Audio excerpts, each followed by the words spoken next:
बसंत पंचमी का दिन, महाराज सरस्वती का दिन, जिस दिन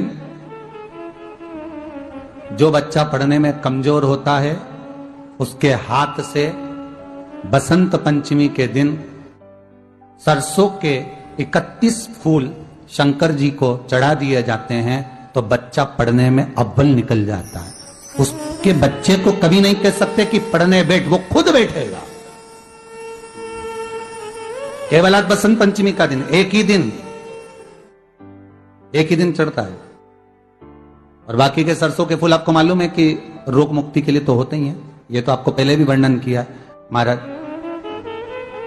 कि जब कोई एकदम रोग आ जाए और डॉक्टर एकदम बोल दे कि ये रोग भारी आ गया है और इसकी जांचें जाएंगी और फिर ये कुछ भी हो सकता है, तो क्या करा जाता था कि 108 सरसों के फूल लाकर तुरंत शंकर भगवान को चढ़ाए जाते थे महाराज। तो चढ़ाने के बाद में रिपोर्ट अच्छी आती है। ऐसा नियम है। कहीं ठेका, कोई ठेकेदारी करते ना, जो ठेका भरते हैं कि भाई मेरा टेंडर आना चाहिए, मेरा ये काम होना चाहिए, मेरी मल्टी बनना चाहिए, या मेरा ये काम के लिए जा रहा हूं, ये काम फतेह होना चाहिए, उसके सबके हाथ पैर जोड़ने से अच्छा एक काम करो, बस 108 सरसों के फूल उठाओ, शंकर जी का उद्धतेश्वर महादेव का नाम लिखो और छोड़ दो, शिव जी के ऊपर एक एक कर चढ़ा दो, वो ठेका तुम्हें ही मिलेगा, वो काम तुम्हारे पास ही आएगा। सरसों का पुष्प समर्पित किया। भगवान शिव आनंद की राशि है। अब सरस्वती सुबह ब्रह्म मुहूर्त में निकल, और सरस्वती जब ब्रह्म मुहूर्त में निकलती है, वेद और माला लेकर स्मरण करती है महाराज, भ्रमण करती करती शारदा सरस्वती जब निकली, शिव महापुराण की कथा कहती और गर्ग संहिता कहती है, जैसे जैसे सूर्य का प्रकाश तीव्र होते चले जाता है, सरस्वती उस प्रकाश में आनंद बिखरती हुई वीणा के स्वर देती हुई माता सरस्वती गाती गाती पितरों के समय से पहले ही आलोक हो जाती, आलोक हो जाती। जैसे ब्रह्मा जी की धर्म पत्नी सावित्री नित्य स्मरण करने में, भगवान की सेवा में तत्पर रहने वाली है, और ब्रह्मदेव सृष्टि की रचना करते समय ज्ञात करते हैं कि सावित्री मेरे साथ होने के बाद भी ये सृष्टि की रचना नहीं होती, तब ब्रह्मदेव सरस्वती को प्रकट कर दे। सरस्वती जी का एक नाम शारदा है। क्या नाम है? जम के बोलिए जरा। शारदा। ये शारदा नाम कहां से पड़ गया? सरस्वती माता को शारदा नाम किसने दिया था? भाई नामकरण होता है तो हमारे यहाँ तो आज भी नियम है महाराज कि बुआ कोई नाम बताती है, मामा जी कोई नाम बताते हैं और दादाजी कुछ बोलते हैं, कोई बोलेगा टिक्कू, कोई बोलेगा पिक्कू, कोई बोलेगा कुछ, सबके नाम अपने अपने रहते हैं, कोई प्रेम से क्या बोलता है। तो सरस्वती का शारदा नाम किसने प्रदान किया था? माता सरस्वती को शारदा संबोधन किसने दिया था? माता सरस्वती को शारदा का संबोधन किस समय पर प्रदान किया गया था? जिस समय पर शंकर और पार्वती भ्रमण पर निकल रहे थे और भगवान ब्रह्मदेव सरस्वती को ढूंढ रहे थे, और माता सरस्वती को ढूंढते हुए ब्रह्मा जब भगवान शंकर की साक्षी में पहुंचे हैं, तब भगवान शंकर से ब्रह्मदेव ने कहा, आप कहीं सरस्वती को देखें तो मुझे भेजिएगा, मेरे पास में भेजिएगा। शंकर भगवान ने उसी समय पार्वती से कहा, पार्वती, जैसे एक स्त्री जो पतिव्रता धर्म का पालन करने वाली है, एक नारी पतिव्रता धर्म का पालन करने वाली होती है, पति को परमेश्वर मानने वाली होती है, पति के चरणों का रसतत्व ग्रहण करने वाली होती है, तो वो पर पुरुष का स्मरण नहीं करती। उसी तरह एक पति जो अपनी अर्धांगिनी के साथ में रहे और अर्धांगिनी के साथ चले तो पर नारी का स्मरण नहीं होना चाहिए। तो एक काम करो पार्वती, तुम उस सरस्वती को बुलाना प्रारंभ करो। अब पार्वती जी ने कहा, सरस्वती तो मेरी बहन जैसी है, सरस्वती तो मेरी सखी जैसी है, अब मैं उसको अगर बुलाऊं, आवाज दूं, अच्छा नहीं लगेगा। तो माता पार्वती जब ढूंढते ढूंढते ढूंढते ढूंढते शंकर भगवान के साथ में भ्रमण करती करती पहुंची, तो क्या देखती है माता पार्वती कि एक सरोवर के पास में माता सरस्वती बैठकर सरोवर में अपना मुखाग्रविंद देख रही थी। श्वेत वस्त्र था मेरा माँ का, और बड़ी सुंदर गले में माला पहन रखी थी माता सरस्वती ने, और एक सरोवर में माता सरस्वती अपने मुख को जब निहार रही हैं, उस दर्पण के भाव में अपने प्रतिबिंब को देख रही हैं, तब उस समय पर माता पार्वती ने कहा, शारदा, सरस्वती को लगा कि मेरा संबोधन ये किसने कहा। पलट कर देखा, सरस्वती ने कहा, पार्वती तुम? हां, मैंने तेरा जो दर्पण में प्रतिबिंब देखा है, तेरा स्वरूप देखा, पर तू इतनी सुंदर है, इतनी सुंदर है, पर तेरा जल में जो स्वरूप देखा ना, वो नीला दिखाई दिया, थोड़ा सा श्याम दिखाई दिया, इसलिए मैंने तुझे शारदा कह दिया। आज भी हमारे मध्य प्रदेश के कटनी और सतना के बीच में महियर में आज भी शारदा भवानी विराजमान है।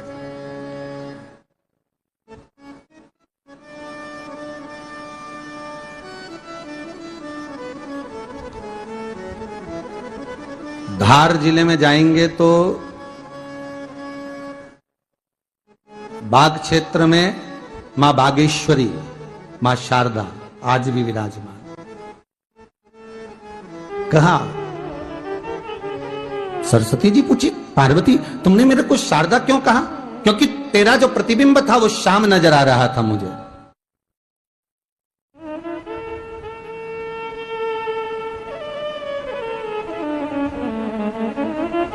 उस प्रतिबिंब को देखकर मैंने तुझे शारदा का संबोधन दिया। तुम्हें ब्रह्मा जी बुला रहे हैं। सरस्वती ने कहा, पार्वती मैया, दीदी, आपने मुझे जो नाम दिया है, जगत के लोग, संसार के लोग मुझे इस नाम से जब पुकारेंगे तो ये शारदा, ये सरस्वती स्वयं उसके कंठ पर, उसके मस्तिष्क पर सदा विराजमान रहेगी, ये शारदा बनकर। इसलिए हमारे स्कूलों में, हमारे काव्य ग्रंथों में, हमारे जो कविगण रात्रि को जो काव्य पाठ करते हैं, कविता का स्मरण करते हैं, वो सरस्वती की वंदना नहीं करते, हे शारदे मां, शारदा की वंदना करते।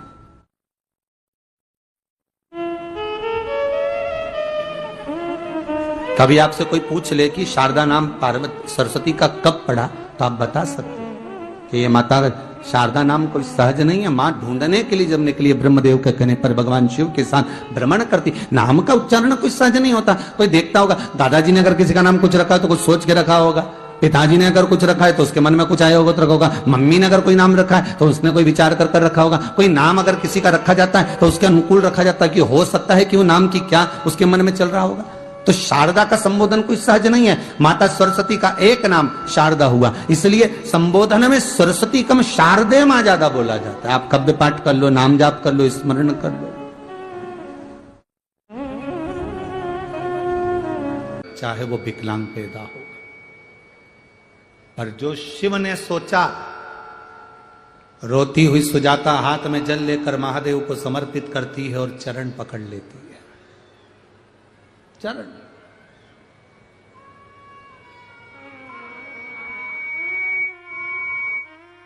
चरण पकड़े सुजाता। और अच्छे से समझ लो, बच्चा माइंड से विकलांग है। डॉक्टर ने कहा इस बच्चे का विकास नहीं हो रहा, बच्चे की बुद्धि काम नहीं कर रही है, बच्चे का शरीर काम नहीं कर रहा है, कहीं हाथ, कहीं पैर में कहीं तकलीफ हो रही है, बच्चे का विकास नहीं हो रहा। 4 साल का हो गया, 5 साल का हो गया, 6 साल का हो गया, बुद्धि का। तो उस जगह पर भी आप बच्चे से कहोगे ना, बेटा शिव जी को जल चढ़ाने जा रहे हो ना, तो ये जो 2 चरण है ना, जहां से पानी बहता है वहां स्पर्श कर कर आया करो और पानी पिया करो चढ़ाने के बाद। आप 15 दिन 20 दिन उस बच्चे से करवा कर देखो, कितना भी माइंड से हम यहां तक कहेंगे, जिस बच्चे की कोई शरीर में विकास नहीं और बच्चा कहीं पड़ा रहता है, मुंह में से राल टपकती रहती है, उस बच्चे के लिए भी अगर ये प्रयोग करोगे तो 2 से 3 महीने में वो बच्चा अपने आप धीरे धीरे शरीर का विकास होना प्रारंभ हो जाएगा। वो स्थान ऐसा, वो जगह ऐसी है, वो जगह की मूलता, उस जगह की महत्व। बोल बम का नारा है, अच्छे जम के बोलो जरा, बोल बम का नारा है। उस स्थान की मूलता बढ़ जाती है, उस स्थान की मूलता। अब सुजाता रो रही है, शिव जी के चरण पकड़ लिए सुजाता, दबा रही है चरण। जल चढ़ाने के बाद जो चरण दबाया, रोती रोती कह रही है, मेरे पति ने मुझे श्राप दिया है, तेरे गर्भ में जो बच्चा होगा वो विकलांग पैदा होगा, तेरे गर्भ में जो बच्चा है वो विकलांग होगा, मेरा श्राप है, इसके गर्भ में जो बच्चा है वो विकलांग होगा।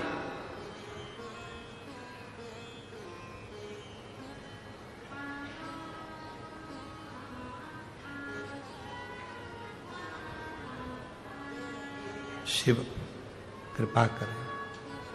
सुजाता आंखों से आंसू बहा रही है, नैनों से नीर बह रहा है, रोती जा रही है, भीतर से अश्रु बह रहे।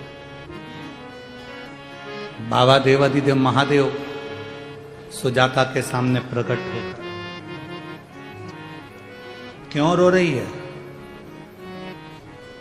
तेरे पति ने तुझे श्राप दिया, तेरा बच्चा विकलांग होगा, इसलिए चिंता मत कर,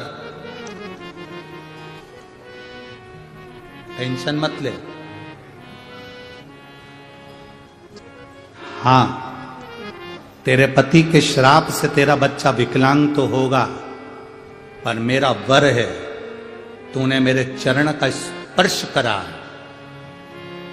रोज जल चढ़ाने के बाद तू मेरे चरण को स्पर्श करती है, इसलिए तेरा जो गर्भ में बच्चा होगा वो भले विकलांग होगा, पर संपूर्ण विश्व का कल्याण करने वाला पैदा होगा, संपूर्ण विश्व का कल्याण करने। एक बार माता सरस्वती जी ने लक्ष्मी जी से कहा, मैं बहुत परेशान हो गई हूं लक्ष्मी,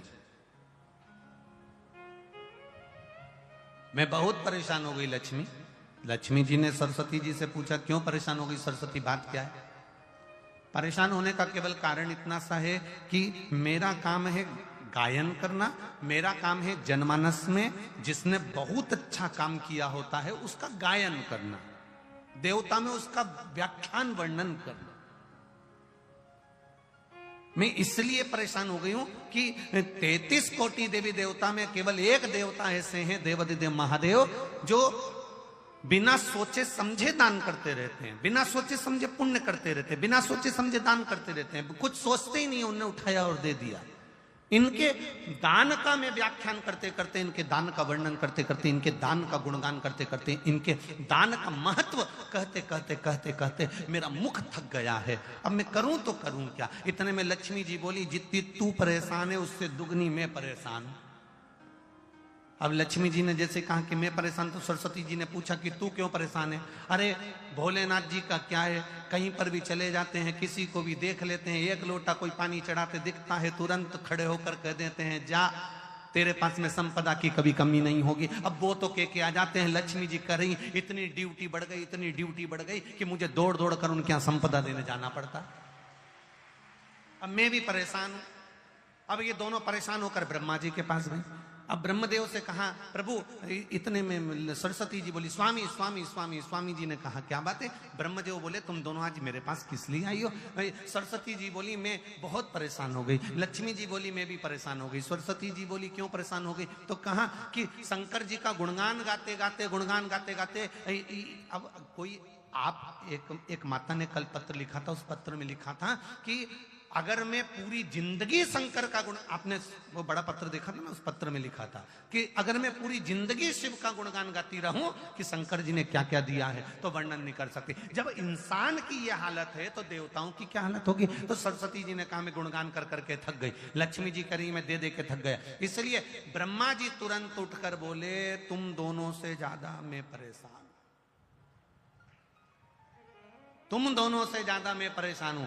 तो इतने में तुरंत लक्ष्मी और सरस्वती जी ने पूछा, तुम कैसे परेशान हो? ब्रह्मा जी बोले, मैंने किसी के भाग्य में लिख दिया कि ये जिंदगी भर ठोकर खाएगा, ये जिंदगी भर रोएगा, ये जिंदगी भर तकलीफ भोगेगा, इसको ये रोग आएगा, इस रोग में ये बीमार होकर समाप्त हो जाएगा। मैंने इसके भाग्य में इतना इतना लिखा और वो एक लोटा पानी लेके शंकर जी के मंदिर पहुंच गया और शंकर जी ने उसका भाग्य बदल दिया। तो मेरी लिखनी को भी भाग्य को बदल दे रहा है। ये कलयुग में हो क्या रहा है समझ में नहीं आ रहा। ब्रह्मा कह रहे हैं कि मेरी लेखनी को पलट दे रहा है, वो महादेव से मैं भी परेशान हो गया। तीनों मिलकर पार्वती जी के पास पहुंच गए। माता पार्वती जी बैठी थी, तब साधना में मिलीन थी। अब तीनों बैठकर भगवान पार्वती जी के पास पहुंचे। माता पार्वती जी ने पूछा, ब्रह्मा, लक्ष्मी, सरस्वती, आज कैसे आना हुआ?